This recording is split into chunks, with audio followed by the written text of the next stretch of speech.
अस्सलाम वालेकुम नाज़रीन, प्रोग्राम बिहाइंड द न्यूज़ सां गॾु मायावा जो मेज़बान मेराज हबीब। मुल्क में हिन वक़्तु महांगाई जो तूफ़ान अची चुको आहे। हुकूमत इक़्तिदार बचाइण में मसरूफ़ आहे त इमरान ख़ान इक़्तिदार हासिल करण जी ज़िद तां पोइते थियण लाइ तयार नाहे। अहिड़ी सूरत हाल में आम माण्हू जी ज़िंदगी अज़ाब बणिजी चुकी आहे। मुल्क में नाणे जी खोट आहे। कर्ज़ वापसि करण जे लाइ हिन वक़्तु पैसा नाहिनि। IMF सां ॻाल्हियूं शुरू नाहिनि थी सघियूं। डॉलर कंट्रोल करण में सागदार नाकाम आहे। हर पासे बदमनी, बेरोज़गारी, बुख बदहाली नज़र अची रही आहे। शुमारियात खाते तरफ़ां जारी कयल हफ़्तेवार रिपोर्ट में ॿुधायो वियो आहे त मुल्क में मजमूई तौर ते महांगाई 28% ताईं पहुची चुकी आहे। सिंध में सूरत हाल मुल्क जे ॿियनि सूबनि खां वधीक ख़राब आहे। जिते सिंध में 1.5 करोड़ माण्हू ॿोॾि सबबि शदीद मुतासिर थिया आहिनि, त उते ई महांगाई में बि इज़ाफ़ो थियो आहे। आम वापे जी शयुनि में मुल्क जे सभिनी सूबनि खां वधीक सिंध में इज़ाफ़ो थियो आहे। सिंध हुकूमत पारां इहो ऐलान कयो वियो हो 20 सेप्टेम्बर ते त अटो 65 रुपयनि जो मिलंदो, जंहिं जे लाइ सब्सिडी जो ऐलान पिणु कयो वियो हो ऐं उन बाबति सिंध हुकूमत इहो ॿुधायो हो त उन जे लाइ ख़ासि स्टॉल पिणु जोड़िया वेंदा। जॾहिं त हिन वक़्तु सूरत हाल इहा आहे जो सिंध जे मुख़्तलिफ़ शहरनि में अटो 130 खां 150 रुपए फ़ी किलो मिली रहियो आहे। शुमारियात खाते पारां जारी कयल रिपोर्ट में ॿुधायो वियो आहे त इस्लामाबाद ऐं पंजाब जे मुख़्तलिफ़ शहरनि में अटे जो 20 किलो जो थेलो 1295 रुपयनि में मिली रहियो आहे, जॾहिं त साॻिए ई अटे जे 20 किलो थेले जी क़ीमत कराची में 2500 रुपयनि में मिले थी, हैदराबाद में 2420, सखर में 2200 ऐं लाड़काणे में बि 2200 रुपयनि में अटे जे थेले जी 20 किलो बोरी मिली रही आहे। साॻिए ई तरीक़े सां ॿियनि सूबनि जी भेट में सिंध में आम वापे जूं शयूं महांगियूं थियूं आहिनि। अटो जेको हर इंसान जी बुनियादी ज़रूरत आहे, ॿिनि वेलनि जी मानी खाइण जे लाइ बि हिन वक़्तु माण्हुनि खे सिकाए पियो वञे, उन ते कंट्रोल करण में बि हुकूमत वाज़िह तौर ते नाकाम नज़र अची रही आहे। हुकूमत पारां इहो ऐलान कयो वियो त सिंध में अटो 65 रुपया फ़ी किलो मिलंदो, जंहिंजो नोटिफिकेशन बि जारी कयो वियो, पर उन ते को बि कंट्रोल नाहे थी सघियो। हिन वक़्तु सूरत हाल सिंध जे मुख़्तलिफ़ शहरनि में इहा आहे जो अटो उन खां ॿीणी क़ीमत ते मिली रहियो आहे। मुख़्तलिफ़ जायुनि ते अटो 130 रुपया मिले पियो, जॾहिं त कुझु जायुनि ते 150 रुपया फ़ी किलो ताईं बि अटो मिली रहियो आहे। मजमूई तौर ते हिन वक़्तु जेको मुल्क में बहरान आहे, नाक़िस पॉलिसियुनि सबबि उन जी सूरत हाल बेहतर ख़तरनाक थींदे नज़र अचे पई। सिंध में का बि प्राइसिंग कंट्रोलिंग अथॉरिटी नज़र न पई अचे। हर पासे माफ़ियानि जो राज नज़र अचे पियो, जंहिंखे जीअं वणे उहो पंहिंजी क़ीमत ते आम वापे जूं शयूं विकिणंदे नज़र अचे पियो। पाण प्रोग्राम में वधीक ज़िक्र कंदासीं हिन वक़्तु जेका मुल्क अंदरि मजमूई तौर ते मुआशी सूरत हाल आहे। IMF सां डेडलॉक बरक़रार आहे। पाकिस्तान जा रिज़र्व्स मुसलसल घटिजनि पिया ऐं उन सां गॾोगॾु जेके दोस्त मुल्क आहिनि उन्हनि पारां बि हिन वक़्तु ताईं का वॾी ख़बर साम्हूं न आई त कर्ज़ ॾिनो वेंदो या न ॾिनो वेंदो। आलमी मार्केट में पेट्रोल जी जेका क़ीमत आहे उहा घटि हूंदे बि पाकिस्तान में हिन वक़्तु ताईं उन हद ताईं घटिताई असांखे नज़र नथी अचे। ईंदड़ ॾींहंनि में महांगाई जी छा सूरत हाल हूंदी, पाण उन बाबति प्रोग्राम में ॻाल्हाईंदासीं। असांखे हिन वक़्तु फोन लाइन ते जॉइन कयो आहे पाण नामेरा मुआशी माहिर आहिनि मोहतरम जनाब इंजीनियर MA जब्बार मेमण साहब। साईं अस्सलाम वालेकुम। वालेकुम सलाम। जवाहर साहब, वरी महिरबानी जॉइन करण जे लाइ। जेका सूरत हाल असांखे ऑन पेपर्स नज़र पई अचे उहा इंतहाई ख़तरनाक आहे ऐं ज़ाहिरा मईशत जे हवाले सां जेके मुख़्तलिफ़ फैक्टर्स आहिनि उन ते असां प्रोग्राम में मुख़्तलिफ़ वक़्तनि ते ॻाल्हाईंदा रहिया आहियूं। हिन वक़्तु जेको मामिलो साम्हूं अचे पियो, बुनियादी शइ खाइण जे लाइ जेका सभिनी खे ज़रूरत में हुजे थी रोज़ जे बुनियाद ते अटो, उहो 130 खां 150 रुपयनि ताईं सिंध अंदरि फ़ी किलो मिले पियो, जॾहिं त साॻिए ई अटे जो जेको रेट आहे उहो ॿियनि सूबनि में असांखे ख़ासि तौर ते पंजाब में घटि नज़र अचे थो। अवां कीअं पिया ॾिसो सूरत हाल खे? अघु हुकूमत हिकिड़ा मुक़ररु करे थी ऐं उन खां पोइ हेठी सतह ताईं ॼण त का माफ़िया हुजे जेके पंहिंजे मर्ज़ी जा अघु ॾियनि थियूं ऐं उन में सभ खां वधीक जेको नुक़सानु थिए थो उहो आम माण्हू जो थिए पियो। इहा सूरत हाल खे सम्झण जी कोशिशि कयूं जेका हिकिड़ी कैपिटल सोसाइटीअ में फ्री इकोनॉमी खे जेके मार्केट इकोनॉमी चयो वेंदो आहे, उन मार्केट इकोनॉमीअ में सप्लाई एंड डिमांड जेका आहे, पहिरीं ॻाल्हि त उहा हिकिड़ो वॾो रोल पैदा कंदी आहे कंहिं बि क़ीमत कंहिं बि शइ जे सेलिंग कॉस्ट में। उन खां अलावा जेके खाइण पीअण जूं शयूं आहिनि जेके मैंडेटरी जंहिंखे चयो वेंदो आहे इकोनॉमिक्स में, त हिकिड़ी बास्केट आहे जंहिंसां हिकिड़ी कोर इन्फ्लेशन या हिकिड़ी उहा महांगाई जेका आहे आम माण्हू ते जेका मुतासिर कंदी आहे, उन में खाइण पीअण जूं शयूं ऐं उन जे वापराइण जूं जेके बि एसेंशियल शयूं आहिनि घुरिजूं, उहो हिकिड़ो हिसो हूंदो आहे। हिन वक़्तु उन हिसे ते जेको आहे सो तमामु घणो हिकिड़ो प्रेशर अची चुको आहे, वॾो हिकिड़ो फिशार आहे।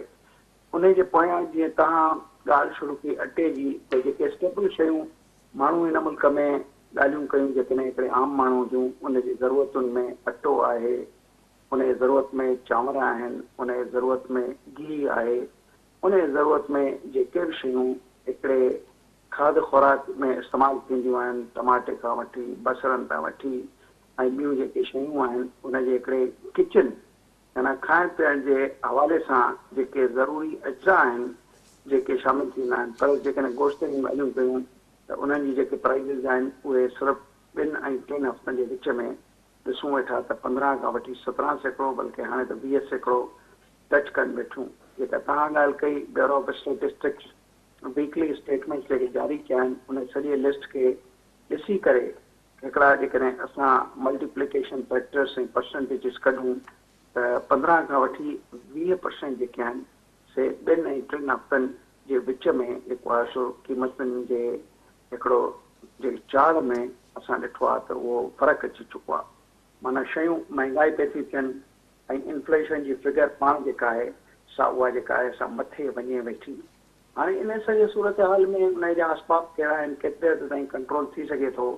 कंट्रोल त हिकिड़ो सभ खां वॾे जो उनजो जेको तरीक़ेकार आहे उहा सप्लाई वधायो।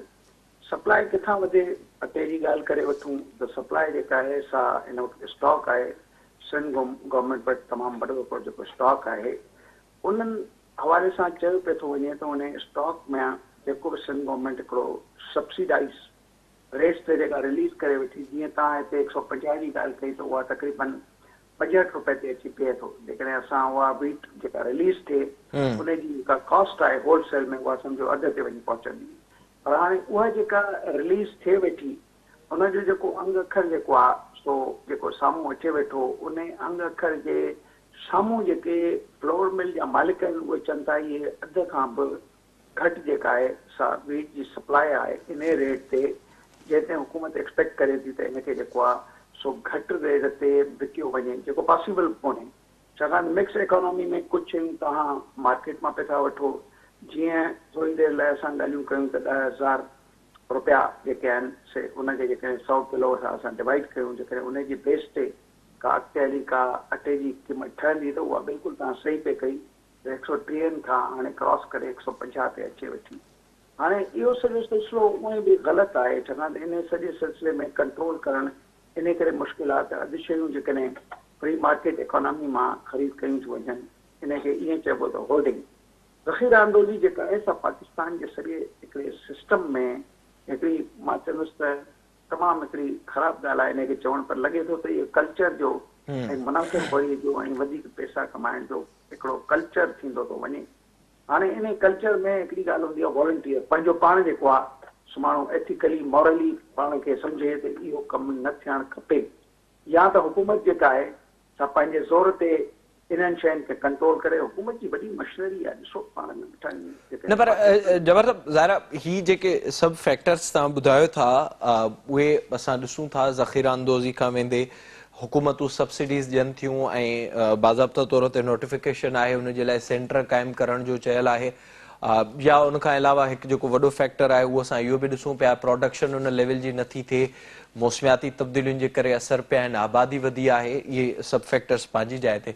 पर जेको ही असांखे एॾो वॾो डिफरेंस नज़र थो अचे, अगरि पंजाब में ॾिसूं 1295 रुपए जेको थेलो आहे उहो सिंध में 2500 आहे। इन जो अव्हां कहिड़ो कारण था सम्झो, इन बावजूद त सब्सिडी सिंध बि ॾिनी आहे ऐं उनखां वधीक ॾिनी आहे? ॾिसो इन जो हिकिड़ो सबबु इहो आहे कि सिंध में जेका बि हिकिड़ी सप्लाई थिए वेठी उहा जेका आहे सा मां हुनखे चवंदुसि त उहा कंट्रोल्ड ऐं अंडर सुपरविजन ऐं अंडर वॉच डॉग कोन्हे। ईअं लॻे थो त इहा जेका आहे या उहे सुपरविजन वारा या जिन खे ॾिसणो आहे उहे पाण मुलविस आहिनि। हा, ईअं सम्झो त इहो हिकिड़ी कलूसिव प्रैक्टिस आहे। पंजाब में जेकॾहिं इन जे मुक़ाबले में अधु ते जेकॾहिं असां ॾिसूं था शयूं बीठल आहिनि त उनजो मतिलबु इहो आहे त जेके रिलीज़िस आहिनि सब्सिडाइज़ रिलीज़िस उनजो हिकिड़ो ख़ातिर ख़्वाह ऐं जाइज़ जेको आहे सो इस्तेमालु थी करे उहा मोट पे थो खाए कंहिं न जंहिं माण्हू खे इहा शइ ख़रीद करणी आहे। सिंध में ईअं न वेठो थिए। जेकॾहिं ईअं न वेठो थिए त छा असां इहो चवण में हक़ जानिब आहियूं त इहे जेके गवर्नमेंट जो रिलीज़िस आहिनि इहे किन ख़ासि माण्हुनि खे किन ख़ासि ग्रुप्स खे जेको आहे सो ॾिनियूं पई थियूं वञनि त उहे उनखे मार्केट इकोनॉमी में मिलाए करे इहो तव्हांखे 2500 रेट जेको तव्हां पई ॻाल्हि कयूं उहो पहुचाए त मुंहिंजे पंहिंजे ख़्याल में को शक शुबे जी का गुंजाइश कोन्हे त ॿिन्ही प्रोविंसिस जे विच में एतिरो तफ़ावत जेको आहे सो सिर्फ़ु हिकिड़ी ॻाल्हि ते अची बीही करे तव्हां ऐं असां ॻाल्हाए सघूं था त हिते सिस्टम जेको आहे सो हुन में शफ़ाफ़ियत कोन्हे इन ना शफ़ाफ़ सिस्टम में जेको आहे सो इन क़िस्म जी जेका हिकिड़ी वॾो फ़र्क़ु आहे मुंहिंजो ख़्याल आहे उन फ़र्क़ जो सबबु बि सिर्फ़ु इहो आहे हाणे पंजाब कहिड़े तरीक़े सां इहो कमु करे वेठो ऐं सिंध कहिड़े तरीक़े सां इहो कमु करे वेठो इन खे चइबो आहे हिकिड़ो रिसर्च हाणे रिसर्च केरु करे रिसर्च या त सरकार करे रिसर्च या त NGOs कनि या रिसर्च जेके आहिनि माण्हू कनि वरी माण्हुनि जी मोट जेका आहे उन में तशद्दुद जो एलिमेंट थो अचे पर ज़ाहिर उन में भी जॾहिं उहा नियत हुजे ऐं करण जी नियत हुजे इन सभिनी पासनि में मतिलबु सिर्फ़ु इहो हिकु मामिलो न आहे अवां जी नज़र मां भी रिपोर्ट गुज़री हूंदी शुमारियात खाते जी ऐं ज़ाहिर ही का पहिरीं रिपोर्ट न आहे उन खां अॻु में भी असांखे मुसलसल इन ई क़िस्म जी सूरत हाल नज़र आई आहे जेके ॿिया आइटम्स आहिनि जेके आम वापे जूं शयूं रोज़ जे बुनियाद ते आम माण्हू इस्तेमालु करे थो उन में भी असांखे ठीक ठाक डिफरेंस नज़र अचे थो ॿिनि सूबनि में ख़ासि तौर ते पंजाब ऐं सिंध में इन सॼी सूरत हाल जो ही जेका असां हिकु ॿियो पासो इन सॼी सूरत हाल जो ॾिसूं ज़ाहिरा अगस्त में जेका तबाही आई मौसमियाती तब्दीली सबबि ऐं जेका नाअहली बि उन में जिते शामिलु हुई उन सबबि असां ॾिठोसीं सिंध जा तक़रीबन जेके फिगर्स हुकूमती आहिनि 1.5 करोड़ जे लॻभॻि माण्हू शदीद मुतासिर थिया ऐं उन में जेको हिकु अंगु साम्हूं अचे पियो वरी बि इन सॼे मामले ते का वाज़े तौर ते फिगर्स न आहिनि अंगु इहो साम्हूं अचे पियो त अराउंड को 30 खां 40 लख जेके माण्हू हुया उन में जेके शदीद मुतासिर थिया उहे गुरबत जी लकीर खां वधीक हेठि आया आहिनि हिन सॼी सूरत हाल में ओवरऑल जेका बीठी आहे इकोनॉमिकली बोर्ड जा जेके फैक्टर्स असांखे नज़र अचनि पिया त अव्हां खे छा नज़र अचे पियो हिन वक़्तु जेको हेठी सतह ताईं माण्हुनि जो हाल आहे वरी हुन खां वधीक ख़तरनाक शइ इहा साम्हूं अचे पई त अर्बन इकोनॉमी खां वधीक जेका महांगाई आहे उहा रूरल इकोनॉमी में अची चुकी आहे हालांकि पहिरियां अहिड़ा के इंडिकेटर्स न मिलंदा हुया त इहा केतिरी ख़तरनाक साबित थींदी ईंदड़ ॾींहंनि में ऐं इन खे कंट्रोल करण जे लाइ कहिड़ा ख़ासि उपाउ वठण जी ज़रूरत आहे ॾिसो हाणे जेका तव्हां ॻाल्हि कई ॿ टे ॾींहं पहिरियों federation of Pakistan chamber of commerce में असां एक्सपर्ट्स मुल्क जा नामयारा एक्सपर्ट बलूचिस्तान खां वठी पंजाब जा नामयारा एक्सपर्ट सिंध जा नामयारा एक्सपर्ट इन ई टॉपिक ते जेको तव्हां ॻाल्हाए वेठा डिस्कशन थी फ्लड्स जेके आया आहिनि उन में सिंध में केतिरो जेको आहे सो नुक़सानु थियो आहे अथेंटिकेट फिगर छा हिकिड़ो TOR इहो हो इन सॼे डिस्कशन जो इहो TRO त असर हिन वक़्तु बि केतिरी सिंध जेके जॾहिं हिकु कल्टिवेटेबल ऐं जेको आहे सो हिकिड़ी प्रोड्यूसर एग्री प्रोड्यूसर जे तौर ते पाणीअ में ॿुॾल आहे हिकिड़ो ॿियो TRO ऐं टियों TR इहो हो त छा इन सॼे इन नुक़सान जे करे जेको आहे सो प्रेज़ेंट ऐं फ्यूचर खे कीअं ॾिठो वञे पिए थो नंबर 1 तव्हांजे इन सवाल जो जवाबु जेका उते एक्सपर्ट्स ॾिनी जंहिंमें मां बि मौजूदु हुयुसि तव्हांखे मां ॿुधाए छॾियमि त कहिड़ा कहिड़ा माण्हू मौजूदु आहे डॉक्टर ख़ालिद दराकी vice chancellor Karachi university doctor Faizullah Abbasi vice chancellor Dawood university of engineering technology यानी ॿिया जेके बि अहम इदारनि जा national disaster management provincial disaster management जा कंसल्टेंट्स बलूचिस्तान कम्युनिटी यूनिवर्सिटी त थोरी देरि में इहो सम्झो त हिकिड़ो तमामु यानी ज़हीन क़िस्म जो हिकिड़ो फॉर एग्जाम्पल हिकिड़ो कलेक्शन हुई केस ते इहा गुफ़्तगू कराए वई सुलेमान चांडी जो तव्हां नालो ॿुधो हूंदो कराची वाटर एंड सिवर जो MD हो उहो पाण उते हो सिंध जे लाइ मख़सूसन उनखे असां घुरायो हो उहो हिकिड़ो वाटर ड्रेनेज जा फेल्यूर्स आहिनि उन ते वे फॉरवर्ड ते ॾिसे हाणे वे फॉरवर्ड छा आहे थोरी देरि लाइ हैरान त असां सभु थियासीं त सिंध जे मुतलिक़ इहो ॿुधायो वियो त हिन वक़्तु 38% प्रोड्यूसिंग लैंड पाणी जे हेठि पई आहे 38% जेका लैंड पाणी में पई आहे उन जे ड्रेनेज जी पॉसिबिलिटी कोन्हे छाकाणि त हिकिड़ो drainage system disposal of this extra rains जेको आहे जेको हिकिड़ो ज़मीनुनि ते बीह रहियो आहे उनखे वापसि समुंड में विझण जी कंहिं क़िस्म जी का बि सहूलियत कोन्हे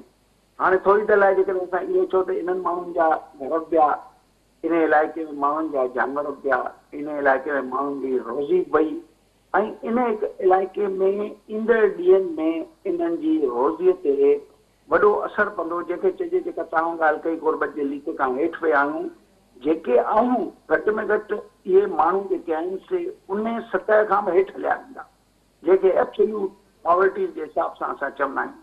हाणे जेकॾहिं इहे माण्हू हेठि हूंदा त इहो लम्हे फिक्रियो आहे जंहिंजे लाइ जिन खे वोटनि जी ज़रूरत आहे, जंहिंखे वापसि जेको आहे सो इलेक्शन्स में अची करे ऐं सरकार अवाम जा लीडर थिया आहिनि, चीफ मिनिस्टर थियो आहे, मिनिस्टर थिया आहिनि। त हाणे इहो एहतिसाब जेको आहे सो मुंहिंजो ख़्यालु आहे इहो त अवामी एहतिसाब ई थी सघे थो।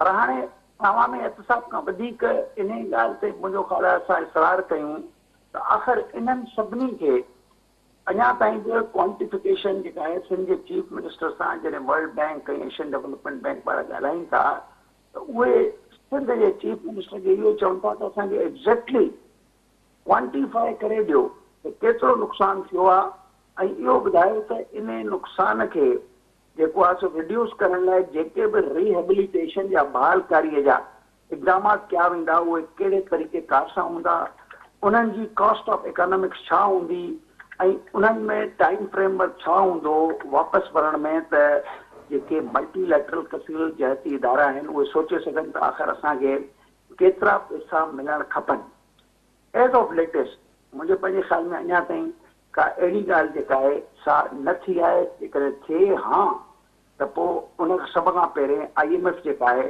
सा पाकिस्तान जे हिन इकोनॉमिक स्फेयर में दाख़िल थिए हा।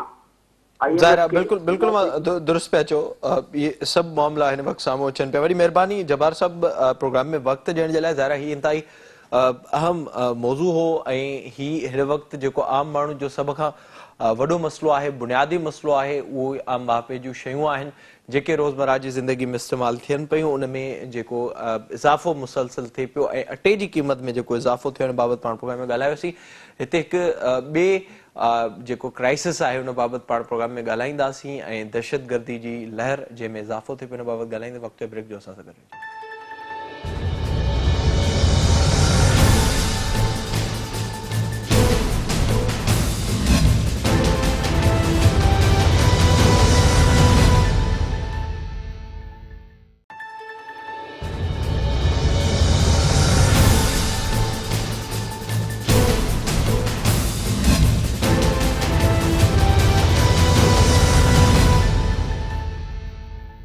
प्रोग्राम में हिकु भेरो ॿीहर भलीकार पाण हिन हिसे में ज़िक्र कंदासीं मुल्क में जिते हिकु पासे असांखे मुआशी बुहरान नज़र अचे पियो ऐं उनखे हुकूमत कंट्रोल करण में नाकाम नज़र अचे पई, त साॻिए ई तरीक़े सां हिन वक़्तु दहशतगर्दी जी हिकु नई लहर बि सॼे मुल्क अंदरि नज़र अचे पई। ख़ैबर पख्तूनख्वा में मुसलसिल हमला थिया ऐं उन्हनि हमलनि में असां ॾिठोसीं रोज़ जे बुनियाद ते उहो सिलसिलो असांखे नज़र आयो। इस्लामाबाद में गुज़िरियल हफ़्ते वाक़ियो थियो ऐं काल्ह बलूचिस्तान में बि दहशतगर्दी जा वाक़िया थिया आहिनि ऐं मुसलसिल इन दहशतगर्दी में इज़ाफ़ो थिए पियो। इन में जेको हिकु वॾो तालुक़ु आहे इन सॼी सूरत हाल जो, उहो अफ़गानिस्तान जी सूरत हाल सां आहे, जितां TTP हिकु भेरो ॿीहर हमलनि में इज़ाफ़ो कयो आहे। TTP जे लाइ जेको सॉफ्ट कॉर्नर मुल्क अंदरि बि कुझु हल्कनि में मौजूदु हो ऐं इहा कोशिशि कई वई गुज़िरियल साल खां ई त ॻाल्हियुनि ज़रिए मामले खे हल कयो वञे। उन में असां ॾिठोसीं नाकामी थी, हालांकि उन वक़्तु बि जेके स्टेक होल्डर हुआ उन्हनि पारां एहतजाज कया विया ऐं उन्हनि पारां इहो ॿुधायो वियो त कीअं जिन मुल्क में दहशतगर्दी कई आहे, ख़ासि तौर ते APS वाक़े में जेके शहीद थियल मासूम ॿार हुआ उन्हनि जे वारसनि पारां एहतजाज कया विया हुआ, पर उन बावजूदि बि उहो सिलसिलो जारी रहियो ऐं उन में नाकामी थी। जंगबंदी खां पोइ हिन वक़्तु जेका सूरत हाल आहे उहो मुसलसिल हमलनि में इज़ाफ़ो थिए पियो। पाण उन सॼी सूरत हाल जे हवाले सां ॻाल्हाईंदासीं ऐं ख़ासि तौर ते जेको तालिबान जो रिस्पॉन्स आहे, छो त क़तर मुआहिदे में बि इहा शइ वाज़े थियल हुई त अफ़गानिस्तान जी ज़मीन दहशतगर्दी जे लाइ इस्तेमालु न थींदी। पाकिस्तान सॼी सूरत हाल में अफ़गानिस्तान में जेका सूरत हाल पैदा थी उन में हिकु किरदारु अदा कयो। अफ़गानिस्तान में जॾहिं तालिबान जी हुकूमत आई, उन तां जेके फाथल माण्हू हुआ उन्हनि खे ॿाहिरि कढण खां वेंदे इवन हिन वक़्तु ताईं जॾहिं पाकिस्तान जी पंहिंजी मुआशी सूरत हाल बहितर न आहे त उन सूरत हाल में बि ह्यूमैनिटेरियन ग्राउंड्स ते अफ़गानिस्तान में पाकिस्तान मुसलसिल मदद करे रहियो आहे। सॼी सूरत हाल ते पाण प्रोग्राम में ॻाल्हाईंदासीं। असांखे वीडियो लिंक ज़रिए जॉइन कयो आहे अफ़गान मामलनि जा माहिर आहिनि मोहतरम जनाब ताहिर खान साहब। सर अस्सलाम वालेकुम। वालेकुम सलाम। ताहिर साहब बहुत शुक्रिया प्रोग्राम में वक्त देने के लिए। सबसे पहले ये मुझे बताइएगा, ज़ाहिर है जो सूरत हाल हम देख रहे थे अफगानिस्तान में, कुछ इलाकों में हमने सवात में एक लोगों का मुजाहरा देखा, वहाँ पर एक सूरत हाल पैदा हुई। उसके बाद वज़ीरिस्तान में एका दुका कोई सूरत हाल होती थी। गुज़िश्ता हफ्ते हमें ये इस्लामाबाद तक होते हुए नज़र आई। इस वक्त क्या आप सूरत हाल देख रहे हैं और किस तरह से आपको नज़र आ रहा है? क्या नेटवर्क कितना बढ़ चुका है और क्या मजमूई तौर पर टीटीपी की सूरत हाल है? बहुत शुक्रिया मुझे दावत देने की। मेरी नज़र में हाँ, टीटीपी ने किसी हद तक मुख्तलिफ इलाकों में अपने निज़ाम को, अपने लोगों को यहाँ पे दोबारा फ़ाल भी किया है और सरगर्मियाँ बढ़ाई है। तकरीबन 18 महीने मुज़ाकरात हो रहे थे, उस दौरान भी उनकी सरगर्मियाँ यहाँ पर बढ़ गई थी। अपने आप को उन्होंने मुनज़्ज़म किया और फिर उन्होंने जब जंग बंदी ख़त्म कर दी तो एक अपने वजूद को दिखाने के लिए उन्होंने कुछ हमले किए। तो उसमें कोई शक नहीं है कि मसाइल बढ़ गए हैं, और मसाइल इसलिए बढ़ गए हैं कि अब टीवी चैनलों में ये एक मुस्तकिल मौजू है वज़रा का, वज़ीर आज़म का। आज भी जब रस्मी खान में बोल रहे थे तो यही भी एक मौजू है। इसका मतलब यह है कि वज़ीर आज़म, वज़रा और पाकिस्तानी मीडिया अगर इन मामलात पे अब रोज़ाना बहस करती है तो इसका मतलब यह है कि मामला किसी हद तक दोबारा एक चैलेंज बन चुका है पाकिस्तान के लिए।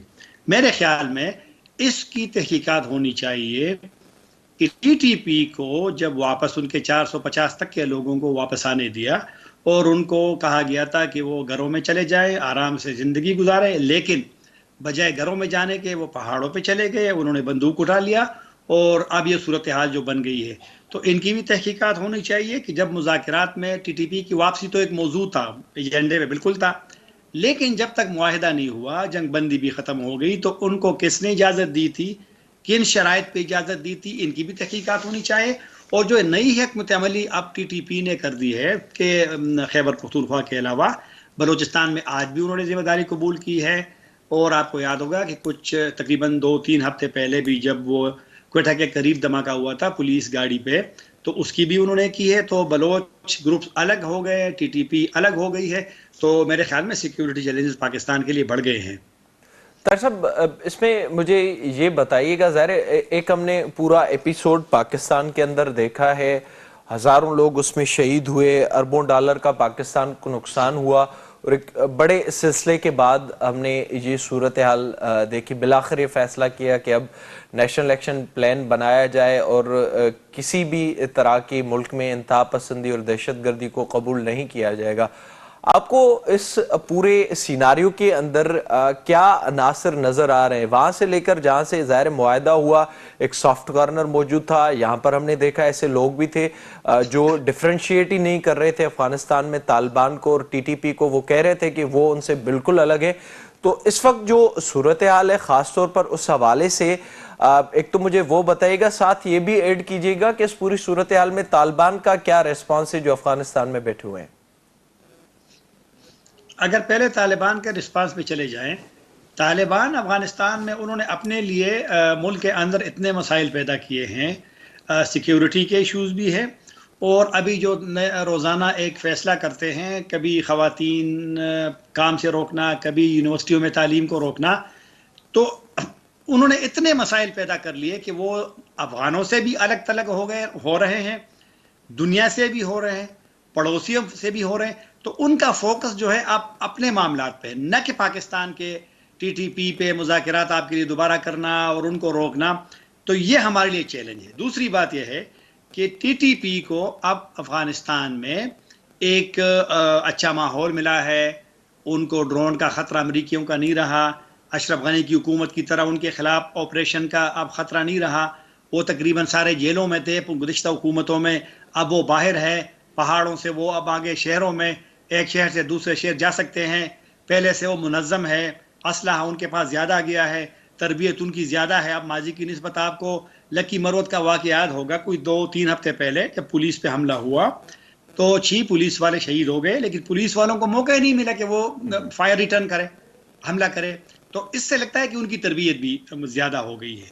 तो अब इन मामलात में मैं नहीं समझता कि अफगान तालिबान को पाकिस्तान तो बार बार कहता है, लेकिन वो तो मानते पहले नहीं है। उनका जो मूड है कि नहीं वो तो यहाँ पे है नहीं, और टीटीपी भी फिर कहती नहीं हम तो अफगानिस्तान से ऑपरेट करते हैं। ये हमारे लिए बड़ा मसला है और मुझे नहीं पता कि पाकिस्तान इस मसले का कैसे हल निकालेंगे। टीटीपी ने, जिस तरह मैंने पहले कहा, इसलिए हमारे लिए बड़ा चैलेंज बन गया है सिक्योरिटी का कि उन्होंने अपने आप को यहाँ पर बहाल किया और मुज़ाकरात में पेशरफ नहीं है। मुज़ाकरात इस वक्त तकरीबन मुअत्तल है। नई फौजी क़ियादत का अब फैसला नहीं आया कि मुज़ाकरात पे जाना है। ऑपरेशन अगर करना है तो किस तरीके से करना है। ऑपरेशन तो अब माजी की तरह तो नहीं हो सकता कि आपको मालूम है कि इस जगह पे वो मौजूद है और आप जाकर उन पे रेड करें और उनको पकड़े और उनको मारें। अब तो अफगानिस्तान में है, अफगानिस्तान में तो ऑपरेशन नहीं कर सकते, आपको तालिबान को इंगेज करना पड़ेगा। तो पाकिस्तान मेरी नज़र में एक मुश्किल सूरत हाल से, और फिर जब सियासत यहाँ पे मसला ये भी है कि जब सियासी तलखी और तनाव इतना बढ़ जाता है कि मरकज़ी हुकूमत सूबाई हुकूमत पे इल्ज़ाम लगाता है, खैबर पख्तूनख्वा पे, खैबर पख्तूनख्वा वाले मरकज़ पे इल्ज़ाम लगाते हैं, तो इस वजह से भी वो फोकस नहीं रहता हमारे सिक्योरिटी मामलात पे। तार साहब, इसमें ये बताइएगा ज़ाहिर जो एक तो एक पूरा हमें सिनारियो जो इस वक्त नज़र आ रहा है, जैसे आपने कहा शुरुआत तो वहाँ से हुई जब हमने ये देखा कि मज़ाकरात के नाम पर जो टीटीपी के लोग थे उनको पाकिस्तान में आने दिया गया, और ज़ाहिर जैसे आपने कहा कि वो चीज़ें सामने आनी चाहिए कि वो किस तरह से दोबारा पाकिस्तान में आ भी गए और फ़ाल भी हो गए, और ये भी वाज़ेह है कि अफ़गानिस्तान से मदद के अलावा तो वो यहाँ पर हमले नहीं कर सकते। साथ ही मुझे ये बताइएगा, इस पूरी सूरत हाल में जो इस वक्त बने हुए हमें नज़र आ रही है, आपको क्या मुस्तकबिल में क्या नज़र आ रहा है? कोई ऑपरेशन हो सकता है, मज़ीद कोई इन्वॉल्वमेंट हो सकती है, या फिर जो सूरत हाल हम देख रहे हैं खुदा न ख्वास्ता हमलों में कोई मज़ीद इजाफा टीटीपी कर सकती है? हमलों में इजाफा बिल्कुल, उसका आप खारिज इम्कान करार नहीं दे सकते, क्योंकि ये जो आज अमरीकियों ने कहा कि मेरिट होटल पे हमले का ख़तरा है, तो उनको भी इंटेलिजेंस तो मिली होगी। लोग तो हर मुल्क ने अपने एक निज़ाम तो बनाया है। तो मसला है कि ख़तरात बिल्कुल मेरी नज़र में बढ़ेंगे, और इसलिए बढ़ेंगे कि टीटीपी और दीगर ग्रुप्स ने मतलब है कि वो तो दिखाते हैं आपको, वो तो अपने वजूद को दिखाने के लिए ऐसी कार्रवाइयाँ करेंगे कि आप को वो दुनिया को वो कहेंगे हम तो मौजूद हैं। लोग कहते हैं कि हमने उसको निकाला है। अब हमारी पॉलिसी क्या होना चाहिए नई उसमें कि, और आपने ऑपरेशन की बात की है, दूसरे सवाल का जो हिस्सा था, ऑपरेशन पाकिस्तान में अब कहाँ करेंगे? वो तो ऐसे तो है नहीं कि आपको पता है कि वजीरिस्तान में किसी खास एरिया में मौजूद है, नहीं। वो आते हैं, हमला करते हैं, जाते हैं। एक जगह से वो आते हैं, फिर पहाड़ों में चले जाते हैं, और जब दिल चाहे तो आकर माइंड ब्लास्ट करते हैं, जिस तरह बलोचिस्तान में कल हुआ। अब जो बलोचिस्तान में कल हमला हुआ है वो तो एक्सपेक्टेड नहीं था। जो ये जो आईईडी का ब्लास्ट हुआ है वो तो यही तो उनकी हिकमत अमली ग्रुप्स की, मुसल्लह जो ग्रुप्स है, तो ये उनकी पॉलिसी कि वो किस तरीके से स्ट्राइक करें जब उनको सॉफ्ट आएगा हदफ। और टीटीपी की हिकमत अमल और दूसरी है कि वो जो उनका सॉफ्ट टारगेट के पुलिस स्पेशली, क्योंकि पुलिस मैदान में भी है, पुलिस मफरूरों के पास भी जाती है, पुलिस सड़क पे भी है, पुलिस ये क्या नाम है इसका जो मतलब हर जगह पुलिस है। तो जब पुलिस को वो टारगेट बनाते हैं और उससे अपने आप वो पाकिस्तान में वो लोगों को फिर डराते भी हैं, नफ्सियाती भी डराते हैं। और मैंने आपसे कहा कि इतना लोगों ने यहाँ महसूस किया, हुकूमत ने भी, वज़ीर आज़म ने भी, कि जब उसका जिक्र हो, जब हम अभी जिक्र कर रहे हैं उसका, तो इसका मतलब है कि मसला है ना। ज़ाहिर है वो तो बिल्कुल नज़र आ रहा है। इसमें आखिर में मुझे ताहिर साहब ये बताइएगा, ज़ाहिर है एक तो बार बार जो गलतियाँ होती हैं और उसके बाद इस तरह की सूरत हाल पैदा होती है, आपने जैसे शुरू में जिक्र किया कि वो आए और इसलिए ही हम अब ये सूरत हाल हो रही है और हम डिस्कस कर रहे हैं। अब ये बताइएगा कि इस वक्त आप क्या समझ रहे हैं, आप अपने सहाफ़ती तजुर्बे से मुझे बताइएगा कि आपके ख्याल में अब क्या होना चाहिए कि मजीद इस तरह की सूरत हाल में पाकिस्तान ना फंसे। पहले ही मसाइल इतने ज़्यादा हैं और बड़ी मुश्किल से पाकिस्तान इस सूरत हाल से निकला था। देखें ना, मैंने जिस तरह कहा कि टीटीपी ने हिकमत अमली तब्दील कर दी है, दोबारा जंग शुरू कर दी है। आज वज़ीर आज़म ने कहा डेरा इस्माइल खान ने, क्या वो इस पे सोचेंगे, इन पे इजलास बुलाएंगे, इन पे मशवरे करेंगे कि क्या किया जाए।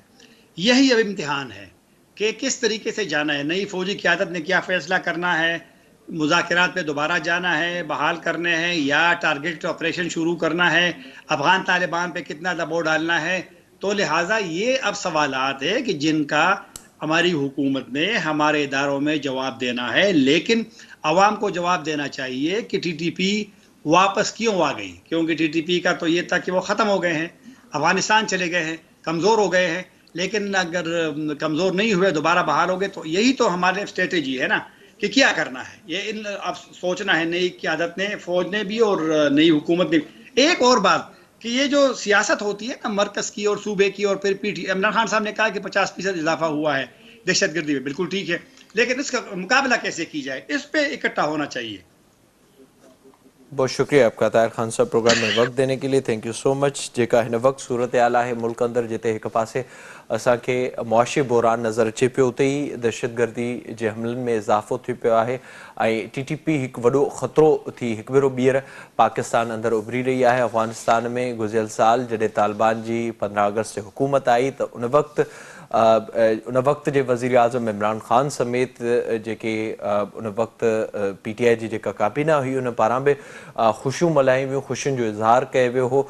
पाकिस्तान हर मौक़े ते अफ़गानिस्तान जी मदद कई ऐं पंहिंजे तौर ते ई ॻाल्हियुनि जी शुरूआति थी गुज़िरियल हुकूमत में, जंहिंखां पोइ जेके मुख़्तलिफ़ स्टेक होल्डर हुआ उन्हनि पारां एहतजाज कया विया ऐं APS सान्हे में शहीद थियल मासूम ॿारनि जे वारसनि पारां बि एहतजाज कयो वियो। सुप्रीम कोर्ट में इहो मामिलो आहे। बिलावल भुट्टो ज़रदारी इहा स्टेटमेंट ॾिनी, जंहिं बाद पार्लियामेंट खे इन सॼे मामले ते एतमाद वरितो वियो, पर उन सॼे मामले जो को बि नतीजो न निकितो। पर उन सॼी सूरत हाल जो जे वक़्तु इहे ॻाल्हियूं जारी हुयूं उन जो फ़ाइदो TTP वरितो ऐं केतिरा ई जेके उन्हनि जा माण्हू हुआ उहे पाकिस्तान में दाख़िल थिया, जेके हिन वक़्तु दहशतगर्दी जे हमलनि में मुलविस आहिनि। मुसलसिल उन में इज़ाफ़ो थींदे नज़र अचे। ॾिसणो इहो आहे हाणे हीअ हुकूमत इन बाबति कहिड़ी स्ट्रेटेजी ठाहे थी ऐं कीअं इन सॼी सूरत हाल खे मोड़ ॾिनो थो वञे। इन साईं प्रोग्राम जो पंहिंजी पिडाणी ते पहुतो पंहिंजे मेज़बान मेराज हबीब खे ॾींदा इजाज़त।